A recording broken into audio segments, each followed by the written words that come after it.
Pippa Stevens joins us now. Of course, there is a lot going on in terms of the provisioning of power, particularly for data centers. That's right, David. And this morning, Constellation Energy said that it will reopen the 3 Mile Island nuclear power plant, selling all of the power to Microsoft as a part of a 20-year agreement to power the tech giant's data centers. And yes, you did hear that right. We are talking about 3 Mile Island, the site of the worst nuclear accident in U.S. history in 1979, which sparked a backlash against nuclear power.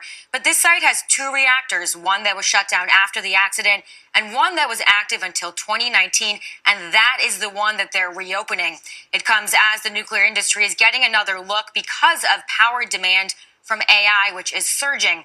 Now, Constellation said it will spend $1.6 billion to revive Unit 1 and is aiming to have the unit back online by 2028, although it is subject to approval by the Nuclear Regulatory Commission.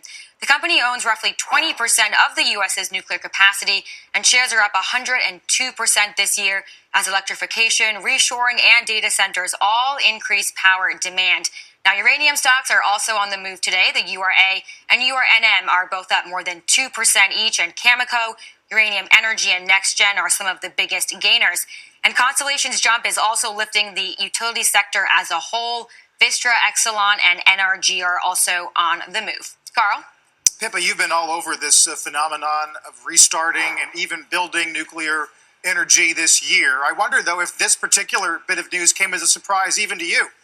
Yeah, there had been some rumors that maybe it would be restarted because, remember, it was shut down 5 years ago to the day. And so it is still, functional in the sense that, the operations, the plans haven't changed all that much. So there had been rumors, but I think the speed with which we've seen these announcements come, we've also seen Palisades in Michigan. That one is also being restarted, and it's kind of set the blueprint for other reactors to come back online. I think it just speaks to the fact that this AI power demand story really did take the market by surprise, and it keeps accelerating. And so there is this kind of need to secure power, and there's nothing more valuable than energy infrastructure that is already built. It is really hard to build new plants in the U.S. It takes so much regulatory approval. And so if you have an asset that is sitting there that could be brought back online, it becomes very attractive. And so clearly there were a lot of people swirling around to try to lock this one down. However, it does still face an uphill battle to coming back online. I mean, Constellation has a lot of credit in the industry because it is the largest nuclear operator in the U.S., but still, there is local opposition, and 3 Mile Island for a lot of people does create a kind of visceral reaction.